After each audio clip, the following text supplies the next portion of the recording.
আসসালামু আলাইকুম প্রিয় বন্ধুরা, কিভাবে আইসিটিতে দক্ষ হয়ে উঠবেন এবং আইসিটির সবচেয়ে গুরুত্বপূর্ণ যে একটা পার্ট সেটা হচ্ছে বিভিন্ন গেট।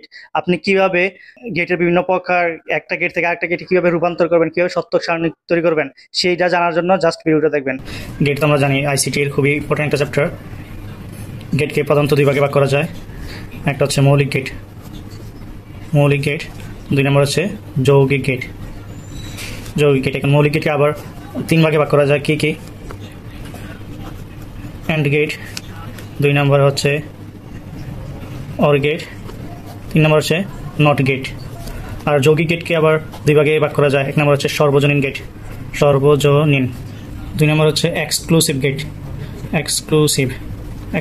এই সর্বজনীনকে আপনি ইউনিভার্সাল বলতে পারেন, ইউনিভার্সাল গেটকে আবার দুই ভাগে ভাগ করা যায়। কি ন্যান্ড গেট, দুই নম্বর হচ্ছে নর গেট।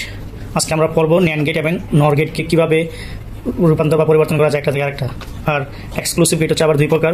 কি প্রথম হচ্ছে এক্স নর গেট, দুই নম্বর হচ্ছে এক্স অর গেট। এক ঝলকে জাস্ট দেখে ফেলবেন।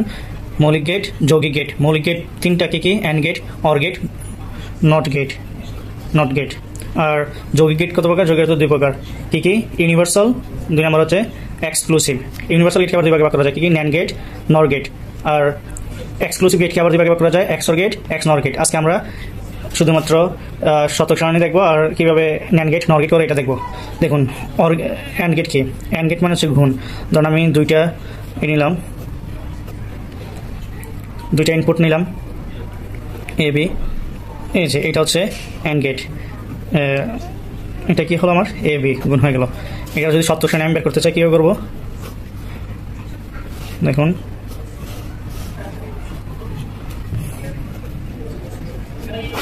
আমি কী করবো? আমি ইনপুট নেবো, প্রথমে 0 নিলাম, 0 গুণ করলে 0 হয়। আবার 0 নিলাম, 1 নিলাম, সমান 0, 1 গুণ করলে 0ই হবে। আবার আমি 1 নিলাম, এখানে 1 নিলাম, এখানে 0 নিলাম, আবার কি হবে? 0ই হবে। দুই পাশে যখন 1 নেব তখন হবে 1। অর্থাৎ আপনি এই শতক সারণীটা দেখলেই বুঝে ফেলবেন যেটা অ্যান্ড গেটের শতক সারণী। এখন আমরা অর গেটের শতক সারণীটা দেখবো। জাস্ট অর গেটের শতক হচ্ছে এ, তারপর হচ্ছে বি, আর এখানে রাখলাম আমরা এ প্লাস বি। অর গেট মানে হচ্ছে যোগ। এখন আপনি দুইটা ইনপুট নেন, 0 হবে 0, এখানে 0, 1 হয়ে যাবে কত? 1। কীভাবে হলো? আপনি একের সাথে যদি শূন্যরে যোগ করেন তাহলে একই হবে। এখানে নিলাম 1, এখানে নিলাম 0, হয়ে যাবে কত? 1। এখানে 1, এখানে 1 সমান 1। নট গেট তো আমরা জানি, নট গেটের ইনপুট হচ্ছে এক ইনপুট বেশি নিলে ভালো হয়, পরীক্ষার মধ্যে এক ইনপুটের বেশি আসবে না। তাহলে এই যে নট গেটের যে সিস্টেমটা, এটা হচ্ছে নট গেট।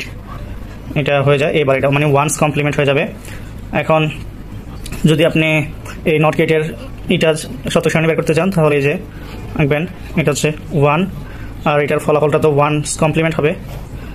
তাহলে আপনি প্রথম নিতে পারেন 0 হয়ে যাবে। কি 0 নিলে হয়ে যাবে 1, এখানে যদি দেন 1, এখানে হয়ে যাবে 0, অর্থাৎ এটার ব্যতিক্রমটা হয়ে যাবে। গেটের আমরা জানি ন্যান্ড গেট মানে কি? ন্যান্ড গেট মানে হচ্ছে AND gate plus NOT gate, এখন এটা শতক সারণীটাকে আমরা বের করি। দেখুন এটা হচ্ছে আমরা, এটা একটু লেংথি হবে। এ নিলাম, বি নিলাম। প্রথম আমাদের ওয়ান্স কমপ্লিমেন্ট করতে হবে না, প্রথম হবে আমাদের ফলাফলটা এ বি হবে, আর এখানে হবে এ বি কমপ্লিমেন্ট। এইটা যখন আসবে এই ভাগটা মানে হচ্ছে ওয়ান্স কমপ্লিমেন্ট। তাহলে এটার অনুসারে আমরা করে ফেলবো। এখন দেখুন এখানে যদি আমি 0 নেই, এখানে 1 নেই, 1 0 যাবে কত? 0। 1 যদি আমি 0 দ্বারা গুণ করি তাহলে 0 হবে, কিন্তু এটা ওয়ান্স কমপ্লিমেন্ট হওয়ার কারণে এটা বিপরীতটা হয়ে যাবে, 1 হয়ে যাবে।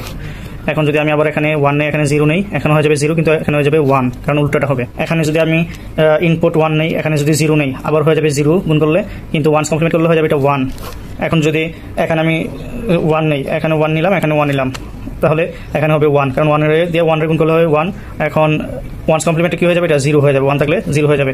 এটা কিন্তু ন্যান্ড গেটের শতক সারণী, এটা দেখলে আপনি বুঝে ফেলতে হবে। এখন আপনি বলতে পারেন ভাই আমি কীভাবে গেটটা আঁকবো? এই যে আমি নিলাম এ, এখানে নিলাম বি, আমি এখানে প্রথমে অ্যান্ড গেট আঁকলাম। এখানে একটা আমি যদি কমপ্লিমেন্ট দিয়ে দিই, এটা হচ্ছে ইনভার্টার, এটাকে বলে ভার্টার অথবা ইনভার্টার দিলে কী হয়ে যাবে? এটা আমি এতটুকু পর্যন্ত আসে এ বি গুণ করলে, এখন যদি আমি এখানে এই ফলাফলটা আউটপুটটা দিয়ে ইনভার্টার দেওয়ার কারণে হয়ে যাবে এ বি ইনভার্টার। দেখুন এই শতক সারণীটা হচ্ছে অর গেটের। এই অর গেটের অনুসারে আমি অর গেটটাকে এ নিলাম একটা ইনপুট, বি নিলাম একটা ইনপুট, নেওয়ার পরে এটা হয়ে যাবে অর গেট, এই যে এটা হলো অর গেট, তাহলে এ প্লাস বি হয়ে গেল। আমরা এখন আঁকবো নর গেট। নর গেট কীভাবে আঁকা যায়? নর গেটের আগে সত্য শ্রেণী আমরা করি। সত্য শ্রেণী যদি করতে চাই, এ নিলাম একটা ইনপুট, বি নিলাম একটা ইনপুট, তাহলে এ প্লাস বি নিলাম। আমরা কি জানি যে আসলে নর গেট কি? নর গেট হচ্ছে অর প্লাস নট গেট, মানে দুইটা গেটের সমন্বয়। অর প্লাস নট গেটের সমন্বয় হয় নর গেট। তাহলে আমি এখানে কি হয়ে যাবে? এ প্লাস বি হয়ে যাবে, উপরে ভার হয়ে যাবে, কারণ এটা কি গেট? এটা আমরা গেট আঁকতেছি নর গেট। তাহলে আমি ইনপুট বসাই, এ কে 0 ধরলাম, বি কে 0 ধরলাম, তাহলে এ প্লাস বি কি হয়ে যাবে? উপরেটা 0, কিন্তু এখানে আমি 1 কমপ্লিমেন্ট করতে হবে। 1 কমপ্লিমেন্ট করলে এখানে হয়ে যাবে 1। তাহলে আমি আবার এটা 0 ধরলাম, বি কে আমি 1 ধরলাম, তাহলে এর 0 আর 1 যোগ করলে হবে 1। এখন যদি আমি 1 কমপ্লিমেন্ট করি তাহলে হয়ে যাবে 0, উল্টাটা হয়ে যাবে। এখন আমি যদি আবার ধরি এখানে 1, এখানে ধরি 0, বি কে ধরি, তাহলে আবার হবে, যোগ করলে 1 হবে। আবার যদি 1 কমপ্লিমেন্ট করি তাহলে হয়ে যাবে এখানে 0। এখন আমি উভয় পাশে যদি 1 দেই, এর জন্য 1, বি এর জন্য 1, এখন 1 যোগ করলে হবে 1, তাহলে 1 কে যদি আমি 1 কমপ্লিমেন্ট করি তাহলে হয়ে যাবে 0। যে বুঝতে পারছেন যে নর গেটের একদম প্রথমে 1 বসে, আর বাকি সব ক্ষেত্রে 3টা 0। এগুলো বুঝতে পারলে আপনার প্রিলিমিনারিতে খুবই কাজে আসবে। তারপর আপনার বিভিন্ন এমসিকিউ আকারে চাকরির জব এক্সামে খুবই হেল্পফুল হবে। তারপর তাছাড়া আপনার যে আইসিটিতে আপনি খুব দক্ষ উঠবেন, কারণ গেট খুব অপরিহার্য একটা অংশ, অপরিহার্য একটা পার্ট আইসিসি ইন্টারমিডিয়েট লেভেলের জন্য। নর গেটের গেটটা আমি কীভাবে আঁকতে পারি? নর গেটের গেটটা আমি আঁকতে পারি যে একটা নিলাম আমি, ভি একটা ইনপুট নিলাম, তাহলে আমি এ বি এর জন্য এ বি, এটা হচ্ছে অর গেট। এতটুকু পর্যন্ত হচ্ছে অর গেট, কারণ এখানে এ প্লাস বি হবে। এখানে যদি আমি একটা ইনভার্টার দিলাম, ইনভার্টার দিয়ে যদি আমি এখানে একটু সামনে আগাই, তাহলে ওয়াই ইকুয়াল টু হয়ে যাবে এ প্লাস বি ইনভার্টার। তাহলে এটা হয়ে যাবে কি? নর গেট। এটা হয়ে গেল কি গেট? নর গেট। নর গেট হচ্ছে ইউনিভার্সাল গেটের একটা পার্ট। আমি যদি এই 1's কমপ্লিমেন্টকে যদি আমি আবার 2's কমপ্লিমেন্ট করি, তাহলে এখানে আমি আবার একটা গেট বাড়াতে হবে। কি গেট বাড়াবো? সেটা হচ্ছে অর গেটকে আমি আবার যুক্ত করব। অর গেট হলো, এই অর গেটকে আমি আবার কি করতে পারি? আবার ইনভার্টার দেবো। এতটুকু পর্যন্ত আসলো আমার কি? এতটুকু পর্যন্ত আসলো আমার এ প্লাস বি 1's কমপ্লিমেন্ট। এখন ইনভার্টার দিছি, আবার হয়ে যাবে তাহলে এ প্লাস বি ডাবল ইনভার্টার। তাহলে এ প্লাস বি ডাবল ইনভার্টার হয়ে কি হবে? বুলিয়ান উপপাদ্য অনুসারে যদি আমি কমপ্লিট করি তাহলে কি হয়ে যাবে? এ প্লাস বি। কারণ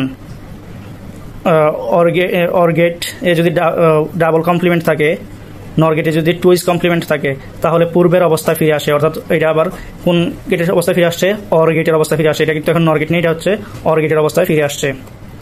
ন্যান্ড গেটকে কীভাবে নর গেটে রূপান্তর করতে পারি? ন্যান্ড গেটকে আমরা কোন গেটে রূপান্তর করবো? নর গেটে। আসুন আগে আমরা ন্যান্ড গেট আঁকি। তাহলে ন্যান্ড গেটে যদি আঁকতে চাই, প্রথমে আমি এ নিলাম, এ নিয়ে এখানে আমি নট গেট এঁকে ফেলবো। আগে প্রথমে নট গেট, এটা হয়ে গেল নট গেট। নট গেট মানে হচ্ছে আবার আমি বিকেই করতে পারি। বিকে আমি যদি নট গেট বানাই, তাহলে ওয়ান্স আমি ইনভার্টার দিলাম, তাহলে এখানে হয়ে গেল বি বার। এখন এটাকে আমি দুইটাকে যোগ করে দেব, ওইটা হয়ে যাবে আমার নর গেট হয়ে যাবে। তাহলে নর গেট হয়ে গেলে এ বার প্লাস বি বার।